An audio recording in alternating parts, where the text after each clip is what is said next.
California is leading the country in electric vehicle adoption and charging. The state accounts for nearly 40% of all registered light-duty electric vehicles in the U.S., and many states adopt its green vehicle mandates. A short while ago, I spoke with Toks Omishakin, the Secretary of the California Department of Transportation. It's a great conversation. Take a listen.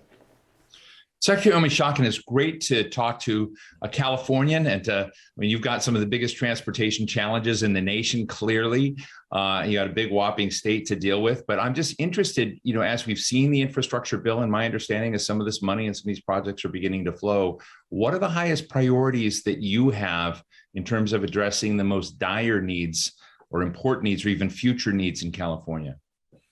Well, thanks again, Steve, for having me on. Look, the biggest priorities for us are in alignment very much with the Newsom-Harris administration, actually. Some of the things that we're heavily focused on in transportation in the state, number one, is just the quality of the infrastructure to make sure we're able to maintain it. And so that fix-it-first approach to not focusing on necessarily building new highways, but maintaining the existing highway infrastructure, the existing bridges within the state. And then shifting to climate, the fact that transportation is such a big part of the climate challenge that we have across the country, and particularly in California, addressing issues related to climate change and the transportation system that we oversee. Safety and equity also sort of shape out the rest of the priority areas. From a safety standpoint, we're losing 10 people every single day in California who are using the transportation system. 10 people a day die. So more than 10% of the entire fatalities that we see as a nation. So safety is an absolute priority. And then issues around equity, the fact that transportation outcomes have not been equitable for people across communities in our state and across the country as well. The fact that it's had negative outcomes in many communities is something that we want to reverse. Transportation should be something that provides uplift, provides connectivity, and not something that disconnects people and provides ill outcomes for people. So we believe we can change that with this unbelievable transportation bill from the administration. Well, I'm so glad you mentioned equity, and I can tell just in your voice how seriously you take that part of the mission. And I've talked to a lot of members of Congress who've said, look, we have an opportunity to fix many of the wrongs before. That transportation used to be a divider, not a uniter in this country. It used to sort of come with systemic racism, was the pattern, the patterns that came into some of these cities. Anthony Fox is a friend of mine I've talked to many times about this issue, and I'm sure you know him. Yeah. And it raises this interesting question. It's on everybody's mind, but even today, we're talking a lot about EVs, electric vehicles, and doing this.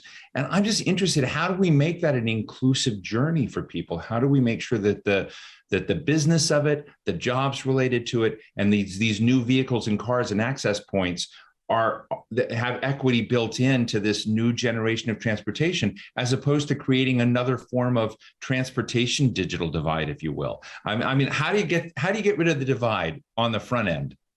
Boy, that's a really good question, Steve. And we have to be careful, as you're alluding to, that we don't fall into that trap of creating another divide here. We've already done that in some cases with the infrastructure that we spent 60 to 70 years building.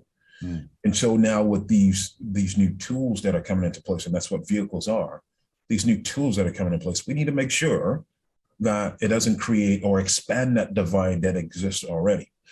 And I'll tell you, there's some signs that we've done that a little bit already, that we've created a little bit of a divide, but I believe we're paying so much attention to it now that we can avoid creating that divide any further and bridge that divide, if you will. And when I say there are early signs, if you look at California specifically, we've spent $1 billion on incentives over the last decade to incentivize people to get into the EV space. Mm-hmm.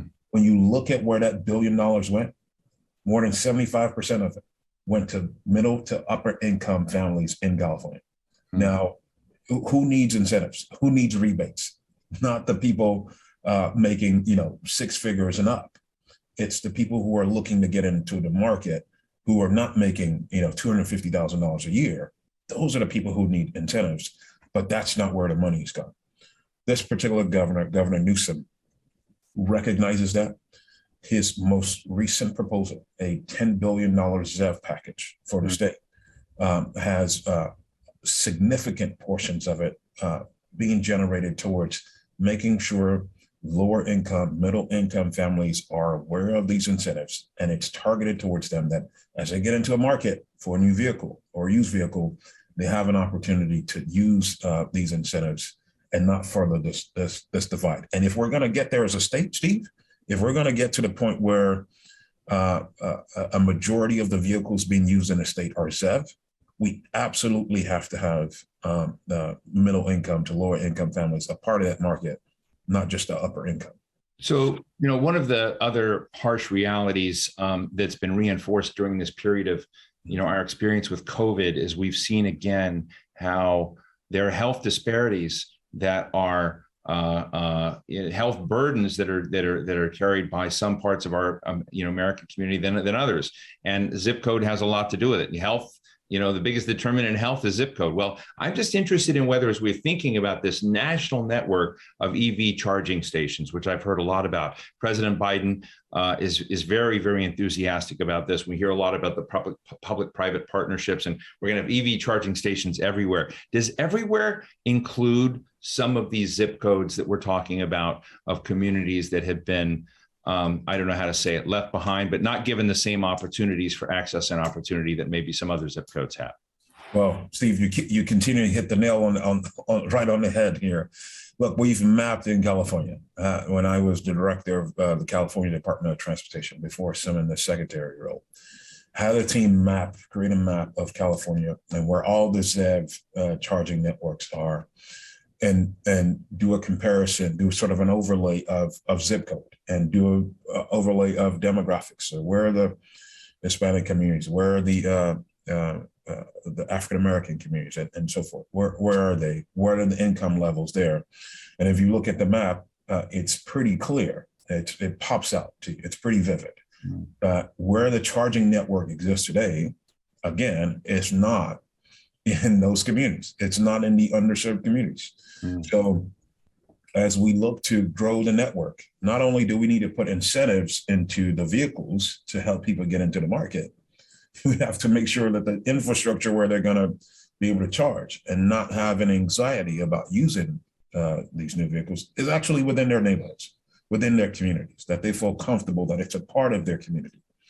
So it's going to be a focus for us as well to make sure that the network is one that's inclusive and considers all people within the state. What kind of pressures are there on you to begin balancing? Like right now, I don't own an EV yet. I just sort of feel guilty in a way. I feel like, oh God, I'm one of those people hasn't made that jump yet. Sorry, folks, but I'm learning a lot about it. I may get there. But, I also just know that at some point there are going to be these price disparities where, the older cars that are, so many miles a gallon. I don't even know how much it costs to charge up a car. Is it cheap? Is it more expensive? I don't know those questions. It'd be great to hear from you. But I just wonder, as we kind of doing that transition, do you worry about the economics of highway transportation? I remember the Highway Trust Fund was being funded out of gas taxes. If you're not paying gas taxes, you're not going to necessarily have the same amount of money. Do we need to rethink the economic models of support of the transportation ecosystem as we come up with much greener adoption of vehicles and transportation than we have today? And how do you keep both sides of the equation kind of happy, so to speak? Yeah, that's another very good question, Steve. Yeah, we're at a point in time now where we have to take more serious looks at how we fund transportation. At the federal level, before this current bill, before IJA, those bills were borrowing money from the general fund, from a federal government standpoint, to be able to make the transportation system whole, to be able to make the funding whole. Both bills, MAP 21 and the FAST Act, both consecutive bills before this one, took significant portions from taxpayers on the general fund side and not from the gas tax side. And the reason why it's clear, it's because the revenue model that we've been using for about 10 years now is no longer working. And California, along with a few other states like Oregon and Hawaii, have decided to take the lead on this issue. And we're piloting sort of a user-based system where you will be charged based on how often you use your car. I should say how often you drive your car on the system, not based on how much fuel you buy, but how much you use the system. So we're still in a sort of a piloting phase. We've worked with the federal government, with the Biden administration, to launch pilot efforts in the state, but it's about time. I mean, we're encouraging people to use transit and rail and get into other means of transportation other than solely focused on a single occupancy vehicle. So if we're doing that as well, aside from the ZEV side, we're doing more multimodal transportation, more walking, more biking, encouraging that as a state. That's all depleting the revenue source. So it's time. It's about time that we shift the model and come up with other ways to fund transportation.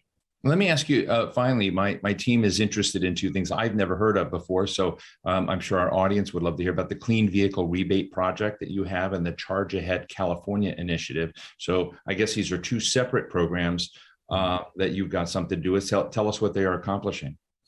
Well, I know more about the CVRP, Clean Vehicle Rebate Program, than the latter program you mentioned, but that's where I was referring to. Maybe Gavin Newsom is going to call you up and tell you, well, you got this new program he's dreamt up and he's going to be in charge of it. well, you know, California is actually interesting because there are multiple entities responsible for these efforts. So it's not all run through transportation. There's an organization called the Clean Air Resources Board, CARB, CARB is the short for that, and CEC, the California Energy Commission.